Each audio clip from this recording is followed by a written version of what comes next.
네, 이번 시간에는요, 무시효갱신에 대해서 살펴보실 건데요. 무시효갱신은 주택임대차보호법 제6조에 나와 있는 규정입니다. 우선 정의를 보시면요, 무시효갱신이란 임대인이나 임차인이 계약이 만료되어 가는데도 갱신 거절 등의 의사표시가 없는 경우 전 임대차와 동일한 조건으로 다시 임대차한 것으로 보는 것을 말합니다. 즉, 계약기간이 만료가 됐는데 임차인도 바쁘고 임대인도 바쁘다 보니까 서로 어떤 생각 없이 의사표시 없이 그냥 경과가 되었어요. 그랬을 때 이미 계약기간을 다 끝났는데 이 법률 효과를 어떻게 보느냐라는 문제입니다. 그래서 이 법률 효과는 전 임대차와 동일한 조건으로 다시 임대차한 것으로 보는 것을 말을 해요. 근데 그 전 임대차와 동일한 조건으로 다시 임대한 것으로 보고 이 경우 임대차의 존속기한 인원으로 봅니다. 이 효과가 나와 있는데요.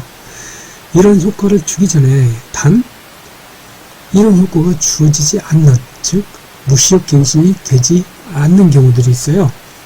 밑에 있는 것, 단 이익의 차임액, 즉 2달치 월세에 달하도록 연체하거나 그 밖에 임차인으로서의 의무를 현저히 위반한 임차인에 대해서는 적용하지 않습니다. 여기에서 그 밖에 임차인으로서의 의무를 현저히 위반한 임차인의 경우에는 어떤 명확한 기준이 없어요. 그래서 판례에 의할 수밖에 없고, 여기는 이 2달치 월세가 연체된다는 것은 확실하죠. 그런데 여기서도 의미가 좀 있습니다. 의미를 좀 살펴보셔야 되는데요. 우선 2달치 차임액이라는 의미는, 즉 2달치 월세가 밀렸다는 의미는 연속할 필요는 없어요. 즉 한 1월, 2월 2달치 월세가 밀리는 게 연속이죠. 이럴 필요가 없다는 거예요. 그래서 1월달 한번 밀리고 5월달 밀리고 이래도 2달치 월세에 밀린 연체되는 경우에 해당하는 겁니다. 근데 이것 또한 합해서 2달치 연체된 경력이 있어야 된다는 겁니다. 합해서. 즉 이것도 또 의미가 좀 있는데, 위에 예시를 좀 보시면 1번과 2번 예시를 보시면 좀 분명히 이해가 되실 것 같습니다. 우선 첫 번째 예시를 보면 1월달에 연체됐어요. 근데 다음 달인 2월달에 2달치를 입금을 했어요. 1월달 밀금까지 합쳐서. 그럼 지금 연체가 없죠? 한 달의 연체 경력만 있죠? 또 4월달에 연체가 됐어요. 그리고 5월달에 2달치 또 월세를 줬어요. 그럼 또 월세 연체가 없는 거죠? 여기도 한 달치 월세가 밀린 경력이 있습니다. 즉 여기까지 합쳐도 한 달치, 각각 한 달치에 연체된 기록이 있을 뿐이에요. 그리고 6월달이 연체된 상태에서 쭉쭉쭉 7월달 월세 내고, 단지 6월달까지는 6월달 거는 못 냈어요. 8월달 내고 9월달 내고 오다가 12월 만기돼서 살펴봤을 때 우선 여기도 한 달치 경력밖에 없고 지금 현재 한 달치 밀린 상태일 뿐이에요. 그런데 2번의 예시를 한번 보시죠. 1월달에 연체됐고 2월달은 월세를 내고 1월달 밀린 상태이고요. 3월달 월세 내고 4월달 또 연체가 됐어요. 그러다가 5월달 내고 6월달 내고 7월달에 또 앞에 있는 7월달에 장사가 잘 돼서 앞에 연체됐던 거 1월달 거 2월달 거 2달치 연체됐던 거를 다 입금을 했습니다. 그러고 나서 연체 없이 쭉쭉쭉 왔어요. 이게 바로 합해서 2달의 연체 기록이 있다는 의미예요. 이 경우가. 이의 경우는 밀린 적이 있지만 합쳐서 2달이 연체되는 상황까지 오기 전에 갚아버렸어요. 그래서 1의 경우는 해당이 안 되고 2의 경우가 해당이 되는 겁니다. 이기의 차임액의 의미는 연속할 필요가 없지만 합해서 두 달치 연체된 경력이 있어야 됩니다. 그럼 세 번째, 만약에 무시적 갱신이 됐을 때는 뭐 계약이 연장된다는 측면은 좋은 측면이 있지만 당사자가 원하지 않았을 경우도 있어요. 그런데 임대인이 원하지 않았을 경우에는 어떻게 빠져나올 방법이 없어요. 임대인은 권리가 없습니다. 주택임대차보호법은 임차인을 보호하기 위한, 임차인한테 좀 더 유리한 규정이 법이라는 것을 여기서도 볼 수가 있는데요. 우선 무시적 갱신에서 빠져나올 수 있는 방법은, 해지할 수 있는 방법은 임차인만 있습니다. 임차인은 계약기간이 지나버렸네, 이거 어떡하지? 하다가 나 이사 가야 되는데 하면서 그때서야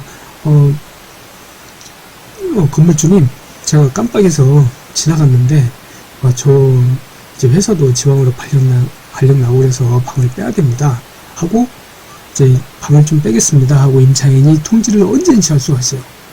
언제든지. 단 그 효과는 해지는 임대인이 그 통지를 받은 날로부터 3개월이 지나면 그 효력이 발생합니다. 즉 내가 지금 말을 하더라도 3개월 후에 해지 효과가 발생한다는 얘기예요. 예를 들어서 1월 7일 날에 방 뺀다고 이야기를 하면 4월 7일에 보증금을 받을 수 있습니다. 세 달 동안은 월세를 내고 있어야 돼요. 그 동안에 거주 안 하더라도 세 달치 월세는 지급해야 됩니다.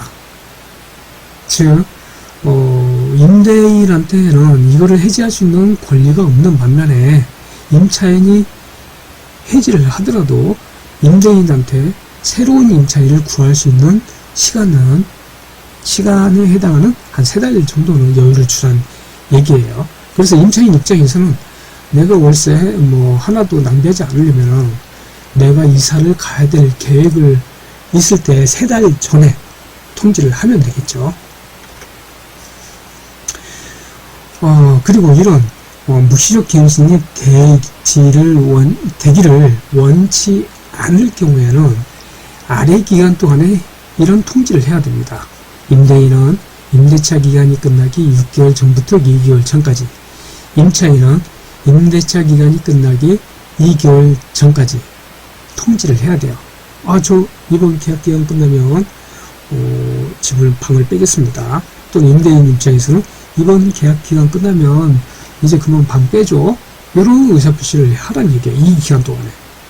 근데 이거 보니까 임대인하고 임차인하고 좀 다른 점이 있죠. 임대인은 계약 기간이 끝나기 6개월 전부터 2개월이라는 의미가 있는데 임차인은 6개월 전부터라는 의미는 없어요. 이거 여기서도 마찬가지예요. 주택임대차보호법이 임차인을 위한 법이다라는 거를 여기서도 나오는데, 우선 임대인은 6개월 전부터라는 의미를 둔 것은 너무 일찍 하면 임차인이 깜빡할 수도 있다는 얘기예요. 그래서 임차인이 기억할 수 있을 만한 그 기간 동안에 하라는 얘기입니다. 단 임차인은 언제든지 상관없어요. 이전에는 언제든지 상관없어요. 즉 임차인은 계약서 쓸 때 이번 계약 기간 동안만 여기 이 집에 살고 이 계약 기간이 끝나면 방을 빼겠습니다 라고 계약서 쓸 때 이야기를 해도 돼요. 단 증거는 남아야 되니까, 그런 의사표시 했다는 증거는 남아야 되니까 아예 계약서 쓸 때 계약서에 티격사항에 집어넣든지 아니면 다른 용지로 해서 따로 작성을 하든지, 하물며 문자라도 보내서 그 흔적을 남겨놔야 돼요. 증거가 될 만한 거를 남겨놔야 돼요.